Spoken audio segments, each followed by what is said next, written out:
Kevin winning the semi-finals.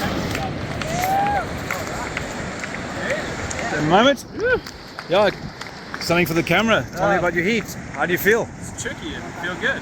Super happy to be here.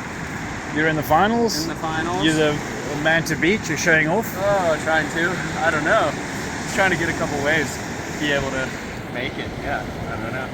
Thank you.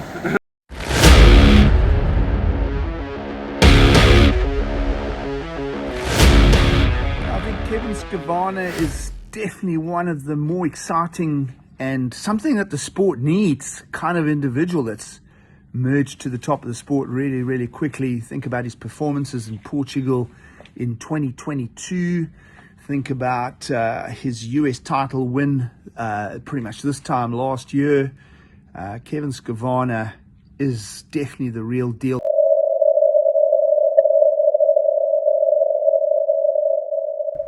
Well, I'm Kevin Skvarna.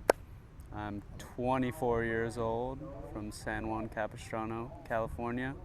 And yeah, I'm not new to surfing, new to kneeboarding in a way. I've been surfing for probably, since I was 10 years old or a little younger. Got super into longboarding around 10, 11 years old. And then started competing, doing like the coalition contests and stuff around California, which is like the different clubs for longboarding. And then I took a crack at the WSL, had like a qualifier for the longboard tour when I was like 16, and I made it to the semifinals there, and that was enough to qualify me onto the longboard tour. So I've been doing the longboard tour for like 8 years now, almost 9. And then yeah, I just was traveling and checking that whole thing out, and yeah, I started kneeboarding along the way of that. Someone gave you one or something? Yeah, so I surf Salt Creek, and we have a small crew of kneeboard riders. The first one that kind of caught my eye was Tom Lynn, and he saw that I had a kneeboard that was actually given to me by a friend of a friend, and it was like the first shortboard I ever had. And yeah, I rode that. It was actually an infinity kneeboard, which I'm riding now pretty full time. So Wayne, thanks for the board. But I had that board, and I still have that board. And then Tom saw me riding that a little bit, and he let me come check out his kneeboard quiver, and gave me a board on loan, which I still have. It's very safe. It's in my garage. It's not in the sun, but I still have that, and I got to give it back to him. But yeah, I loaned that board for about 6 or 8 months, and rode it a lot. Actually, I got a lot of fun surfs on it. I surfed it in a bunch of different places, mainly being Salt Creek on the smaller, kind of more hollow days. So you travel longboard contests, Yeah. and you're making money from that. I Yeah, hope. somewhat. Yeah. Good. Yeah. Good. And so is there a kneeboard in your bag, or when do you pull a kneeboard out? When do you pull a longboard out? Yeah, so it's all wave, dependent, and I haven't quite turned the corner of like I'm only gonna bring a kneeboard or over a shortboard even places. Like I'm keen to ride a shortboard. It's really fun for me, but I like to do it when the waves are good, and the waves at home haven't been so good. So I've been playing around on the kneeboard a lot. It's hard to say. I went to South Africa this year. I believe you did.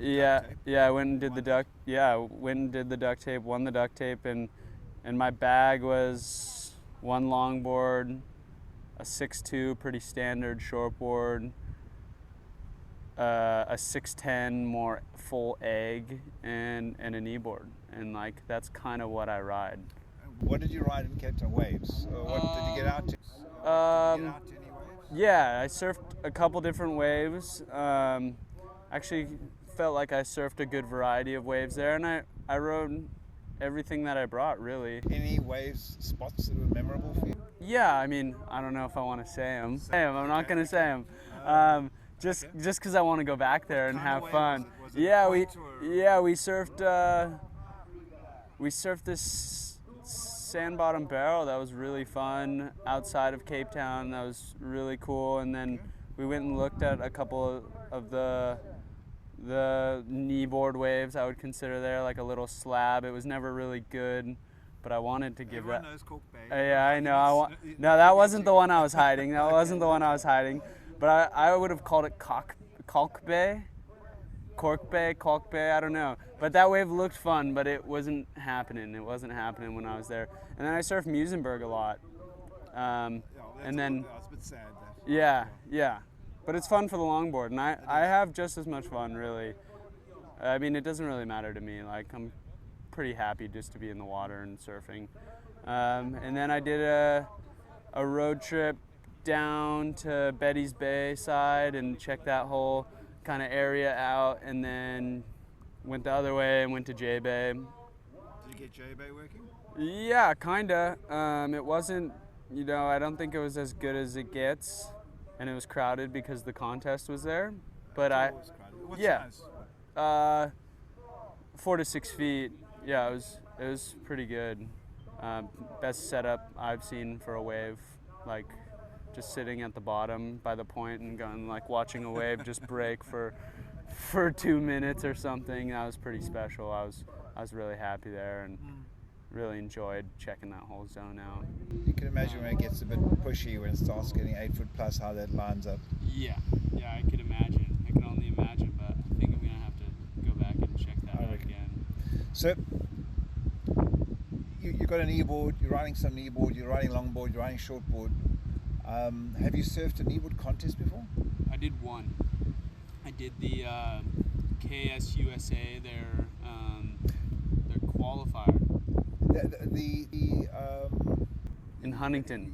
US Opens. Yeah. So you met gigs there, I think. Yeah, I did meet gigs there. You won it, didn't you? I won the junior and I got second in the open. Okay. Yeah. So it was the first contest, and I kind of had heard that, in order to come do this contest, you got to do well there. So I was keen to do well there, and I was like, kind of just, I didn't really know any of the guys besides Tom before then.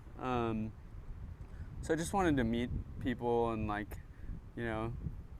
there's this like attraction that everyone is into this thing, right? And it's kind of, they come from all walks of life, right? Like every single person has a different career, different job, likes to surf hollow waves or slow waves or points or whatever, but they're all connected around the ocean, and it's cool. It's like coming to here to the World Championships and meeting people from all over the world who are into kneeboarding. Right. When a couple years ago I wasn't even, you know who George Greeno is, but you don't really, but you don't know much about kneeboarding. And I'm still learning a lot, which is cool. So you've come here. Some of the top riders you've seen here, maybe you haven't met before, or you haven't seen before. Yeah. You were straight away picked as being kind of one of the names to make the finals. Sadly, yeah, I came up short. Winning it, yes. Yeah, it's all right. I win it the first time. I mean, I wanted to, for sure. Yeah, I don't know. I had hopes and expectations, and I wanted to win for sure. But making 7 heats or something, and I don't know. I think I won all 7 heats going into the finals, so I'll take that. Sure. And be really happy with that. And it's not as much about the contest as it was about meeting the guys and stuff, and gals, and I'm super happy with it. And getting kind of a bonus round with the age divisions, I think is really cool, because it's very inclusive, right? You can come and do the open, but you can also come and do 20 to 29, 30 to 39, 40 to 49. Like there's this huge age groups that you can be a part of, and like it's almost like a kind of a rebate, you know. You get out in the open and you still get to go against the best guys who are your same age. So that was cool. And like, I don't know, I mean, I know Chris Lynn, Tom's son, but like I don't know a ton of kneeboarders, and I think he might be 30 now, but like I don't know a ton of kneeboarders that are 20. I'm 24 years old. Like I don't. Young high performance kneeboarders are rare. Yeah. Quality, yes. Yeah, but I got to meet like 10 guys who are super rad from around the world that were into it, and that's cool for me to see, and just to check out. I don't know, just to meet people who are into it. So, I mean, it's common sense that you're going to be spending your time on a longboard. That's where the money is. That's where investments are. A longboard costs big money. People are buying them. There's a whole culture around that. Kneeboarding is different. It's more subculture. Yeah.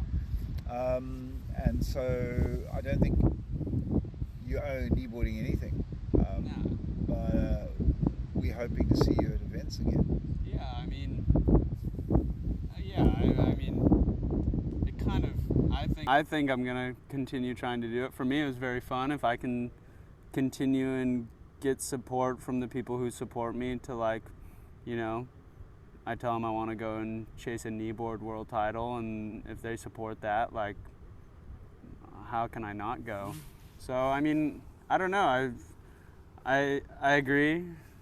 Like, kneeboarding doesn't owe me anything, and I don't owe kneeboarding anything, but I'm happy to be here and be a part of it, and, you know, want to see what I can do to it, right?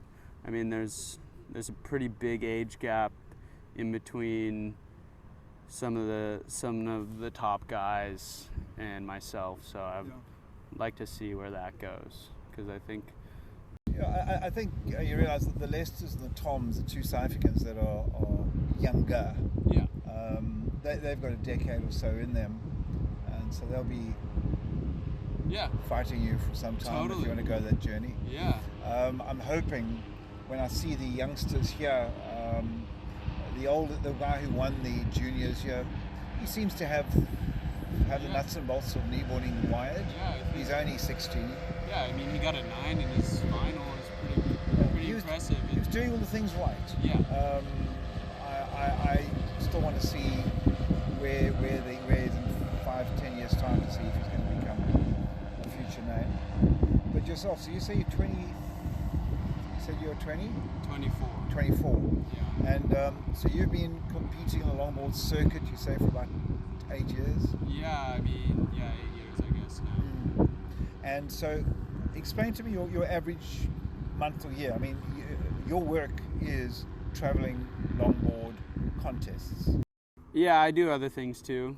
I have side jobs and odd jobs, and I have a part-time job running an apartment building and doing property management and that kind of stuff. Interesting. Okay. Yeah, but it's funny. You're like, longboarding's where the money at. Well, there isn't really much money in that. I'm lucky to have some support that I'm super grateful for, and that allows me to do what I love, and that's brands or so Birdwell Beach Britches, right, the OG Trunks right, of California. I'm very lucky to be with them. It's a new thing for me, and I just feel lucky to be with them. And then I got Infinity. right. Yeah, they're making the best boards out there. Of course. They made the knee boards, they make the long boards, they make all the short boards. They'll make whatever you need. So, a little comment. Are you doing more like Jerry Lopez, or are you going for more Tom Selleck with your look? I'm not sure yet. I haven't decided, you know.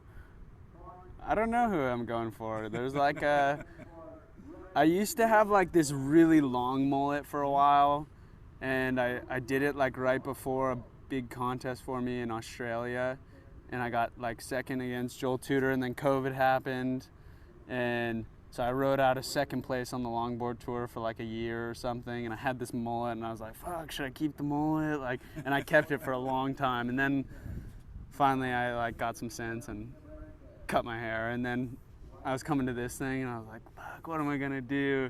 And I had Bryant hook me up, my buddy's barber, and he does a good job. So I don't know what the look is, but it's just whatever. Yeah. The thing is that you know, I'm sure other people said you are marketable. You know, you got the look, you the attitude, your fitness. You certainly are a waterman. You're comfortable in the water, and one surfing craft versus another. I've seen many people make the transition, and you know, and in the end, you know, with the bodyboard, kneeboard, body surfing, longboard. You know, once you've got the sense of waves and the sense of contests, and that the transition's not difficult.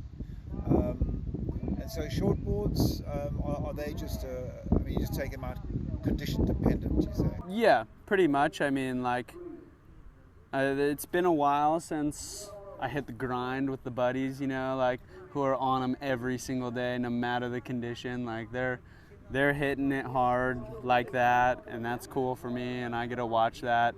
And I kind of transfer that into my kneeboarding, I guess, because the last probably 8-9 months, they're out there grinding on their shortboards, and like, I'll take out a kneeboard and it will suck, and I'll be pissed off that I'm kneeboarding, but at the same time, like, it pays off, right? You give it a go and you learn how to ride it in a bunch of different surf, and like, now I feel pretty comfortable surfing it in crappy surf, and I really like riding it in good surf. So if you were to pick the perfect wave to take a kneeboard out versus any other craft, how would you describe that wave? Yeah, probably like a wedge into like a sand bottom point break. Like, probably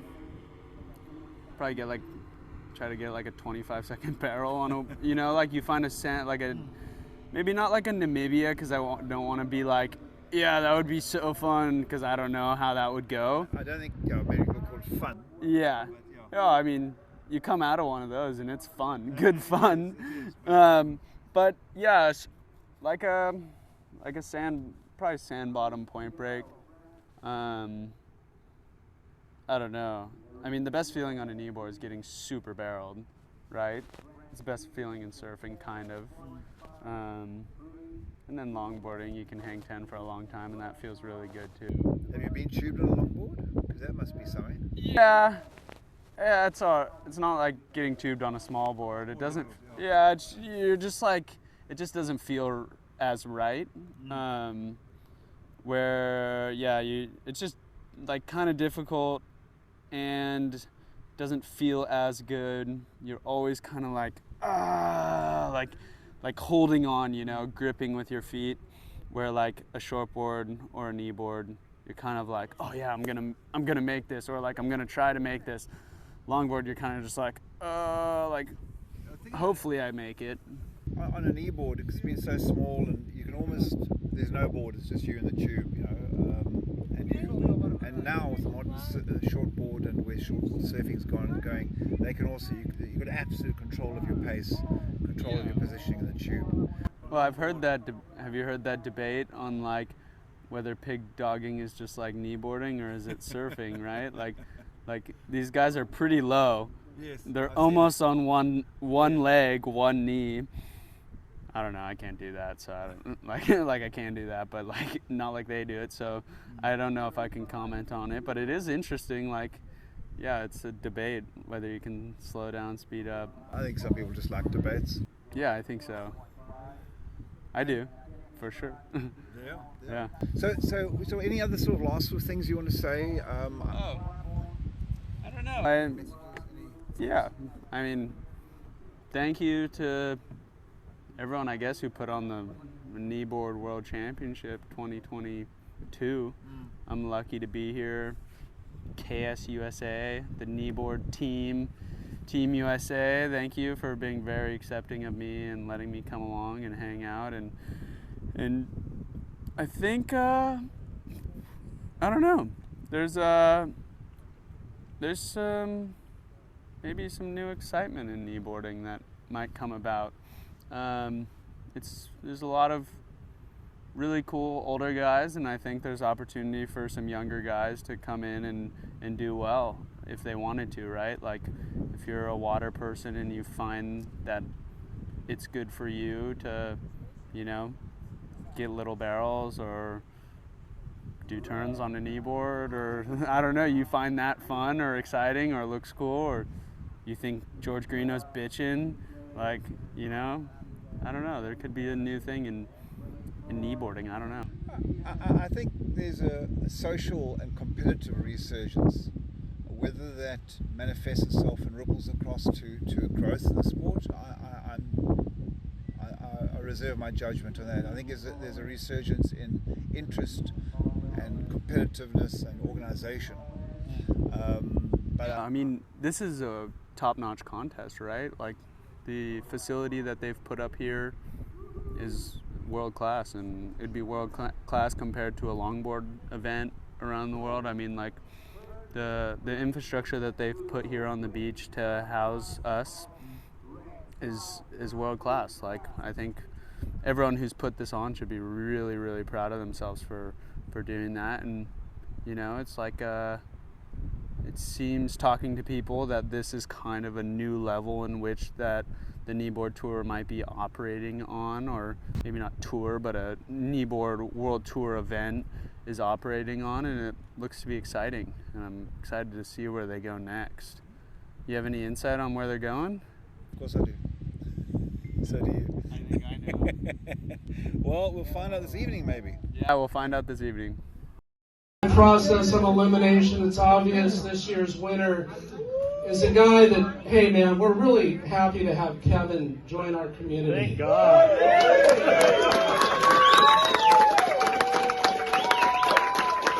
And as you guys know, this is sincere Kevin.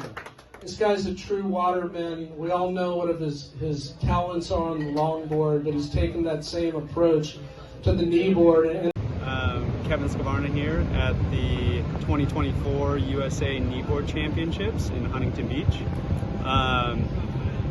Just checking in after last time I talked to you guys was at the World Kneeboard Championships in Portugal, and just checking in what's changed kind of since then. Been riding some new equipment and trying some different boards through Infinity Surfboards. I'm currently riding a 5.7 23.25 thruster, kind of a rounded pintail, and that's been going super good. Been kneeboarding a lot, trying to kneeboard a lot as much as I can, and it's been really fun. Yeah, I've been super enjoying it and hoping to make it out to the Worlds in South Africa. So that would be sick. I'm excited that that all got sorted out, and I think there's going to be a big US team going, and there's a lot of excitement from our side, and really excited to go out there if we can, and it should be really fun. Other than that, super good vibe down here, and everyone's having fun and getting back together, and we made some new kneeboard pads, so if you guys want to check those out, we're shipping them worldwide. Racetrack.com. They're a self-templated kneeboard pad, so it'll fit any board. And yeah, they're super good. The rebound cushion on your knees is super good. Got a little arch bar in there to pivot off of, and yeah, they're going super good. So we're super stoked on that. Cool. Thank you.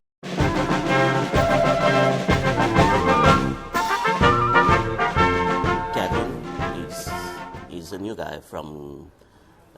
He does longboards, and he won the duct tape invitational in South Africa in the last race, and he's really waterman, all around surfer. So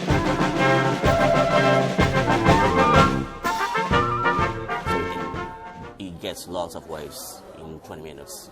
He probably gets double the waves than everyone else, and he has a really nice style.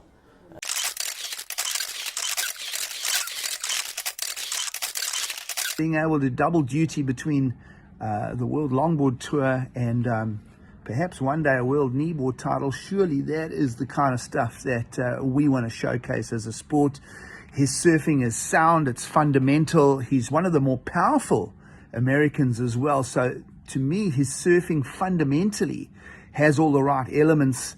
His game on the rail is good. The way he reads the lineup, remember, of course, his heat IQ and his savvy is also top end. He's got that experience mixing it up from the other disciplines. So Kevin Skvarna is the real deal. And yep, I hope that he goes well in J-Bay this year too.